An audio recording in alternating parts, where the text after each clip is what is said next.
Hi hello ಎಲ್ಲರಿಗೂ ನಮಸ್ಕಾರ. ನಾನಿವತ್ತು ಒಂದು ಉಪಯುಕ್ತ ಮಾಹಿತಿಯೊಂದಿಗೆ ಬಂದಿದ್ದೇನೆ.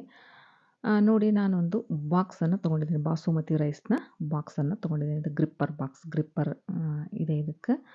ಆನಂತರ ಈ ಸೆಲ್ಫಿ ಸ್ಟಿಕ್ ನೋಡಿರಿ, ಮೇಯ್ನಾಗಿ ವೇಸ್ಟ್ ಆಗಿರುವಂತಹ ಈ ಸೆಲ್ಫಿ ಸ್ಟಿಕ್ ನಮಗೆ ಉಪಯೋಗ ಅಡುಗೆ ಮನೆಯಲ್ಲಿ ಮತ್ತು ರಂಗೋಲಿ ಹಾಕುವಲ್ಲಿ, ಇದು ಇನ್ನಿತರ ಯಾವುದೇ ಕೆಲಸ ಮಾಡುವಲ್ಲಿ, ಯೂಟ್ಯೂಬರ್ಸ್ ಬೇರೆ ಕೆಲಸ ಮಾಡುವಲ್ಲಿ ಈ ಸೆಲ್ಫಿ ಸ್ಟಿಕ್ ಉಪಯುಕ್ತವಾಗಿದೆ. ಈ ಉಪಯುಕ್ತವಾದಂತಹ ಸ್ಟಿಕ್ ಮುರಿದು ಹೋದಾಗ ಅದನ್ನು ಬಿಸಾಡುವ ಬದಲು ಅದಕ್ಕೆ ನಾವು ಮರುಜೀವವನ್ನು ಕೊಡೋಣ, ಮರುಸೃಷ್ಟಿಸೋಣ. ಯಾವ ರೀತಿ ಸೃಷ್ಟಿಸೋಣ ಅಂತ ನೋಡ್ಕೊಂಡು ಬರೋಣ ಬರ್ರಿ. ನೋಡ್ರಿ, ಈಗ ನಾನೀಗ ಇದು ಸ್ಟಿಕ್ ನೋಡ್ರಿ ಈ ರೀತಿಯಾಗಿ ಮುರಿದಿದೆ, ಇದು ಹಾಳಾಗಿದೆ.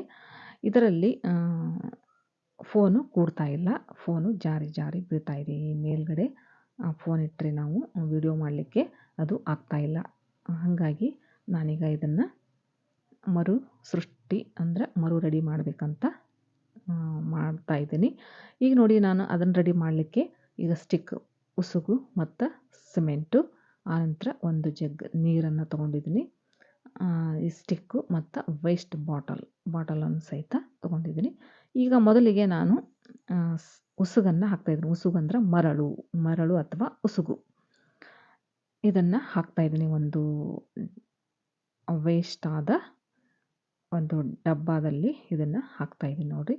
ಅದಕ್ಕೆ ಅರ್ಧದಷ್ಟು ಉಸುಗು ಮತ್ತು ಅರ್ಧದಷ್ಟು ಸಿಮೆಂಟನ್ನು ಹಾಕ್ಕೊಂಡು ನಾನು ಚೆನ್ನಾಗಿ ಮಿಕ್ಸ್ ಮಾಡ್ತಾಯಿದ್ದೀನಿ. ಚೆನ್ನಾಗಿ ಮಿಕ್ಸ್ ಮಾಡಿ ಆನಂತರ ನೀರು ಹಾಕಿ ಇದನ್ನು ಕಲಿಸ್ಬೇಕಾಗುತ್ತೆ. ನೋಡಿರಿ, ಈ ರೀತಿ ಚೆನ್ನಾಗಿ ಕಲಿಸ್ಬೇಕು. ನಾನು ಮಾಡೋ ಈ ಟ್ರಿಕ್ಸ್ ನಿಮಗೆ ಉಪಯುಕ್ತ ಆಗಿತ್ತು ಅಂದರೆ, ಹಿಡಿಸ್ತು ಅಂದರೆ ಪ್ಲೀಸ್ ಒಂದು ಲೈಕ್ ಮಾಡಿ, ಶೇರ್ ಮಾಡಿ. ಹೊಸ್ದಾಗಿ ನೋಡೋರು ನನ್ನ ಚಾನಲನ್ನು ಸಬ್ಸ್ಕ್ರೈಬ್ ಮಾಡಿಕೊಂಡು ಸಪೋರ್ಟ್ ಮಾಡಿ. ನೋಡಿರಿ, ಈಗ ನಾನೀಗ ಅದರಲ್ಲಿ ಸ್ವಲ್ಪ ನೀರನ್ನು ಹಾಕ್ತಾಯಿದ್ದೀನಿ. ಸ್ವಲ್ಪ ನೀರು ಹಾಕ್ಕೊಂಡು ನಾವು ಒಂದು ಒಳ್ಳೆಯ, ಅತಿ ಗಟ್ಟಿಯೂ ಅಲ್ಲ ಅತಿ ನೀರೂ ಅಲ್ಲ, ಆ ರೀತಿ ಅದನ್ನು ಮೀಡಿಯಮ್ ಆಗಿ ಕಲಿಸ್ಬೇಕಾಗುತ್ತೆ. ಈ ರೀತಿ ಕಲಸಿದ ನಂತರ ನಾನು ಅದರಲ್ಲಿ ಉಸುಗನ್ನು ಹಾಕ್ಕೊಂಡಿದ್ದೀನಿ. ಡ್ರೈ ಮರಳು, ಸ್ವಲ್ಪ ಸಿಮೆಂಟನ್ನು ಸಹಿತ ಹಾಕ್ಕೊಂಡಿದ್ದೀನಿ ಇದಕ್ಕೆ. ಈಗ ನೋಡಿ, ನಾನು ಕಲಸಿದ ಮಿಶ್ರಣವನ್ನು ಇದಕ್ಕೆ ಹಾಕ್ತಾಯಿದ್ದೀನಿ. ಈ ರೀತಿ ಕಲಿಸ್ಕೊಂಡಿದ್ದೀನಿ. ಕಲಸಿದ ಮಿಶ್ರಣವನ್ನು ಕಾಲು ಭಾಗದಷ್ಟು, ಆ ಬಾಟ್ಲಲ್ಲಿ ಕಾಲು ಭಾಗದಷ್ಟು ಮಾತ್ರ ಆ ಮಿಶ್ರಣವನ್ನು ಹಾಕ್ತಾಯಿದ್ದೀನಿ. ಈಗ ಅದರಲ್ಲಿ ಈ ಸ್ಟಿಕ್ಕನ್ನು ಇಡ್ತಾಯಿದ್ದೀನಿ. ನೋಡಿ, ನಮಗೆ ಅನುಕೂಲವಾಗುವಂತಹ ಅಡುಗೆ ಮನೆಯಲ್ಲಿ ರಂಗೋಲಿ ಹಾಕಲಿಕ್ಕೆ, ಇನ್ನಿತರ ಯಾವುದೇ ಕೆಲಸದಲ್ಲಿ ಆದರೂ ಇದು ಅನುಕೂಲ ಆಗೇ ಆಗುತ್ತೆ.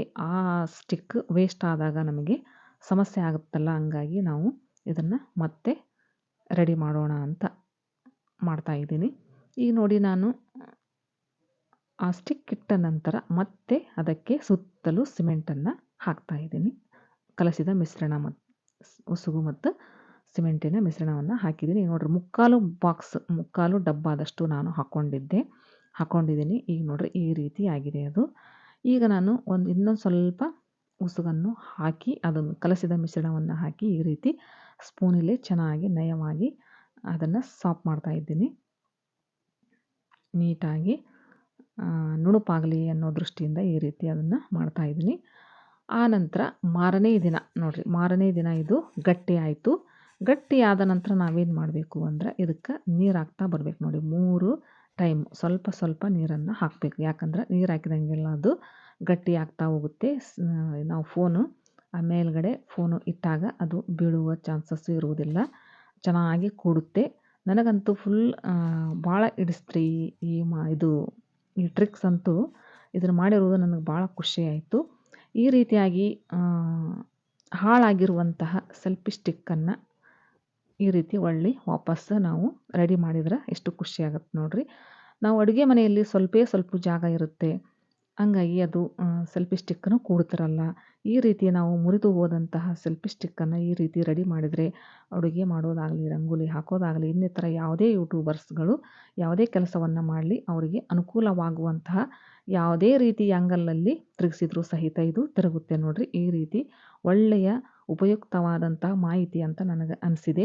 ನಿಮಗೆ ಹೆಂಗೆ ಅನಿಸ್ತು ಅಂತ ನೀವು ಕಮೆಂಟ್ ಮೂಲಕ ನನಗೆ ತಿಳಿಸೋದನ್ನು ಮಾತ್ರ ಮರಿಬೇಡಿ. ನೋಡಿರಿ, ಈ ರೀತಿಯಾಗಿ ನಮ್ಮ ಸೆಲ್ಫಿ ಸ್ಟಿಕ್ ರೆಡಿ ಆಯಿತು.